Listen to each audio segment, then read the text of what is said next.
Биеийн тамирын багш Уян ширээн дээр нь синхийгээс гисэн захиа ирсэн байхыг хараад өмнөх амьдралаа дурсаж байгаагаар кино эхэлдэг. 2005 оны 6 дугаар сард Уян сургуулийнхаа танхаа сурагч нь байсан ба бусад сурагчдтай зодтолцсны улмаас багштаа шийтгүүлж байлаа. Шийтгүүлж байхдаа тэрээр шинээр шилжин ирж буй синхийг олж харна. Тэгээд тэрээр түн рүү ойртоод өөрийгөө өнгөрсөн жилээ шилжиж ирсэн туршлага сонсомоор байвал хэлээрээ гээд өөрийгөө Уян гэж танилцуулдаг. Удалгүй сургуулийн хөвгүүд Синхегийн хөөрхөн царайг нь хараад бужигналдаж байхад Синхегийн хувьд энэ нь тимч сонирн биш байлаа. Синхэ сургуулаас гарч явахдаа Уянтай зөрхөд тэрээр түүний нуруунд дээр наасан цааснуудыг нь анзаарч араас нь сэмхэн явж хуулж байгаад баригдана. Гэтэл Синхэ түүнд адилхан шилжиж ирсэн болохоор баагур ядах уу гэж асуудаг. Уяны хувьд баагур гэдэг үгийг нь дотн харилцаанд орохыг хэлдэг үг гэж бодоод сандарч хөлрлөө. Эцэст нь Уян зөвшөөрнө. Ингээд тэд сургуулийнхаа хашааг нууцаар давж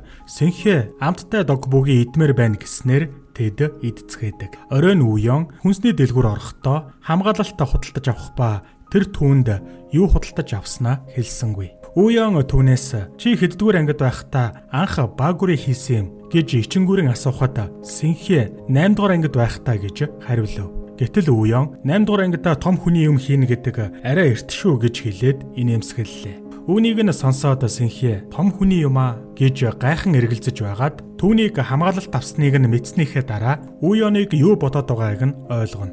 Үнэн дээр бол Синхэ энэ үгийг хичээлээ таслахаа гэсэн утгаар хэлсэн байж нэг ёсондоо Уяноос хичээлээ тасалцгаах уу гэж асуусан байна. Улмаар Синхэ түүнийг чанга ихч нь алгадаад их сансан тэнэг бодлыг нь шоолон инээдэг. Маргааш нь сургуулийн атман өөрт нь сайн гэдгээс залхсан Синхэ хашаад авах гэж байхдаа ойчход Уян барьж авснаар тэд хамтдаа хичээлээ таслана. Энэ үед Уян Синхэд хэрвээ өөртөө нь үерхэж байгаа гэж сургуулийнханд хэлвэл түүнд илүү дээр байх болно гэж зөвлөдөг. Үүнийг нь сонсоод Синхэ зөвшөөрч хариуд нь түүнийг бусад хөвгүүдтэй зодтолтгоо боль гэсэн шаардлага тавина. Яг энэ үед сургуулийн атман тэдний хажуугаар өнгөрөхөд Синхэ өөрийгөө Уянтай үерхэж байгаа гэж хэлдэг. Үүнийг сонсоод атман Синхэд төвөг учруулахаа болсон ч Уяныг өдөж эхэллээ. Өөр нэг өдөр тэд дахиад хамтдаа хичээлээ тасалчгаад явж байтал багш нь тэднийг үйлдэл дээр нь барьснаар зүгтаадаг. Тэгээд тэд тун духгүй байдалтай давчуу газар нуугдснаар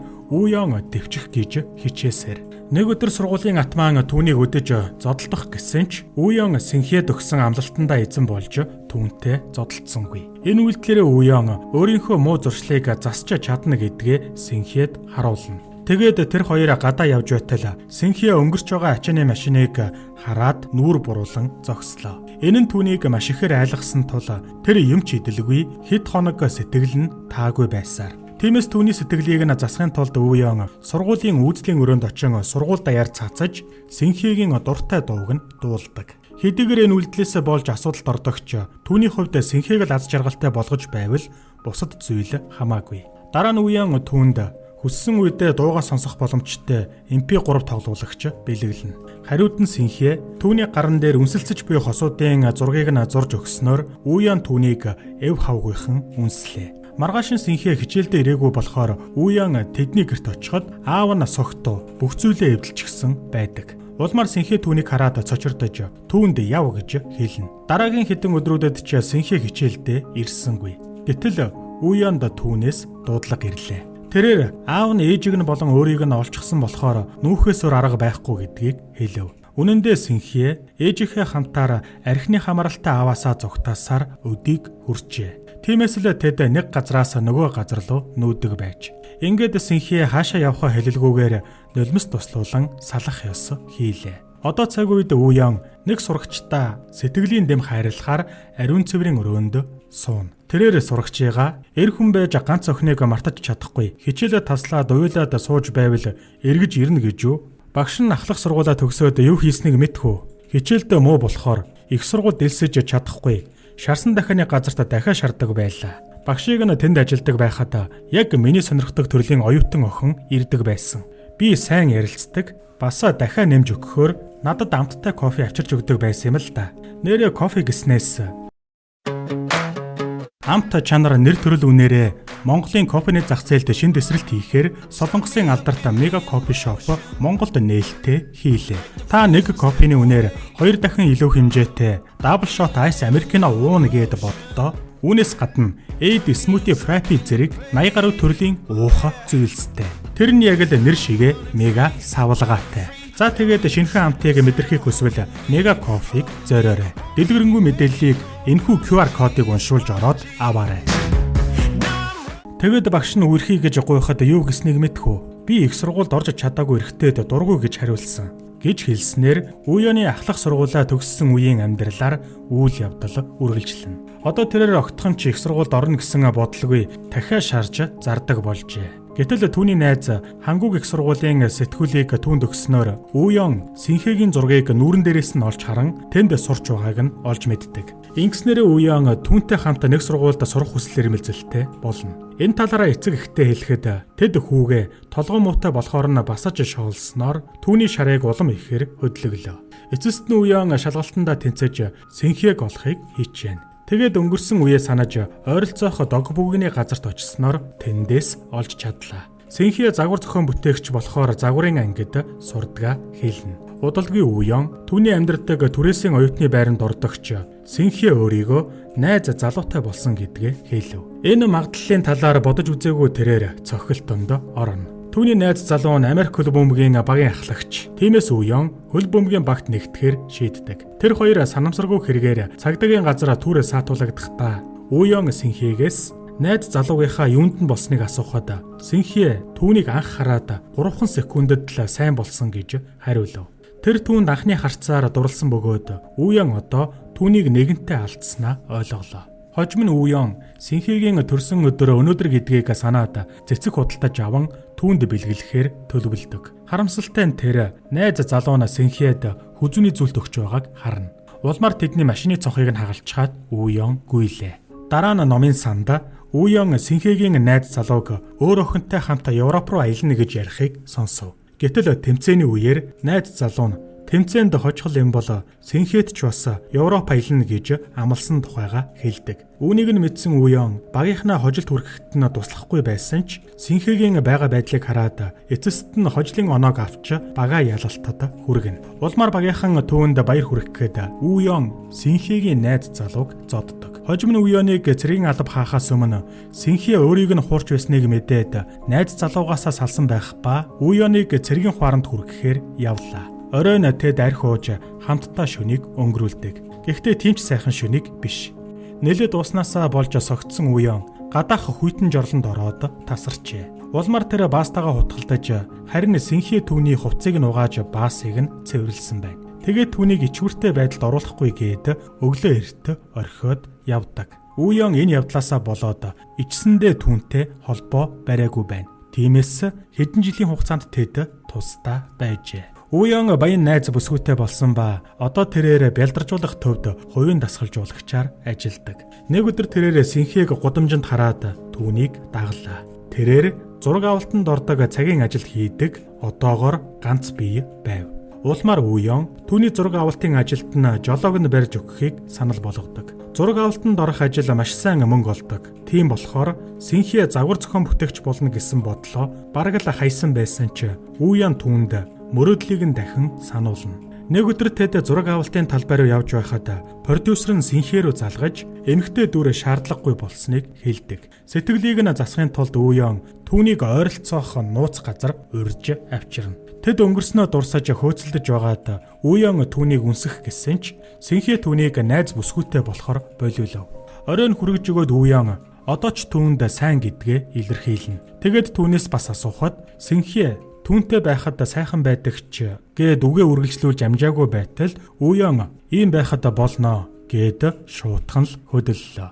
Дараа нь Уян найз бүсгүйдээ нөхцөл байдлаа хэлж тэд салцгаана. Энэ үед Синхед буруутай мэтэ санагдаж дахин уулзахыг хүсэхгүй байгаагаа хэлээд уучлалт гуйсан зурвас илгээдэг. Ингээд Уян түүний зураг авалтын талбай дээр ирж уулзаад найз бүсгүйгээсээ салсан.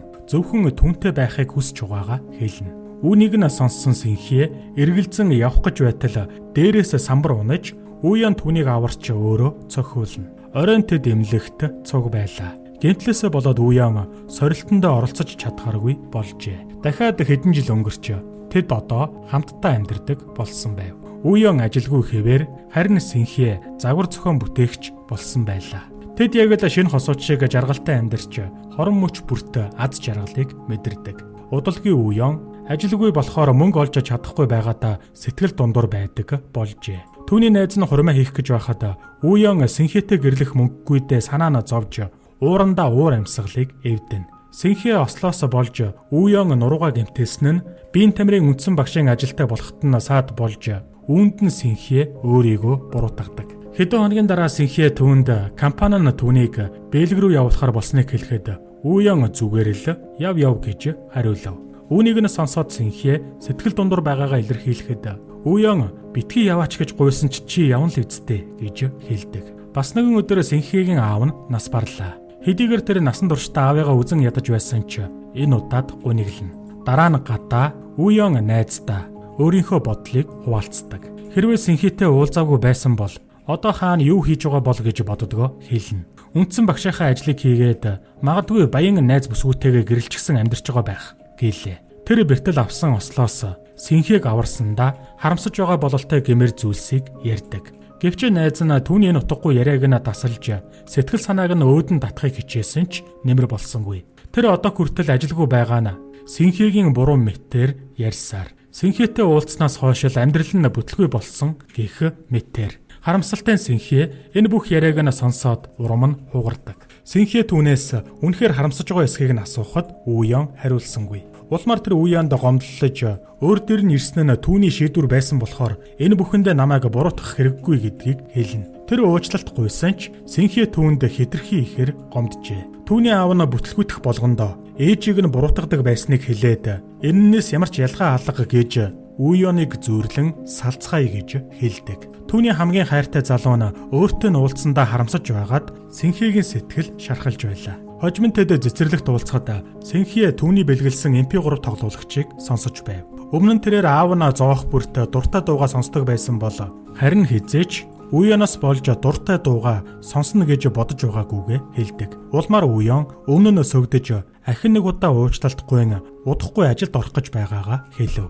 Гэтэл Синхэ Бэлэг рүү явхаараа шийдснээ хэлэхэд Уян түүнийг хүлээж л бай гэж хэлсэн ч Синхэ хэдийнэ салахаар шийдээд MP3 тоглоулагчийг нь үлдээгээд явлаа. Одоо цаг үед үйл явдал үргэлжилж Уян биеийн тамирын багш болжээ. Хичээлийн дундуур сурагчид нь түүнийг дандаа л ууртай юм шиг байдаг. Анхны арийнхаа тухай ярьж өгөөч гэж хүсдэг. Улмаар Уян хичээл ордог олон ангийнхандаа Синхэгийн тухай бүхэл зүйлийг ярьж өгч байгаа дүрс солигдно.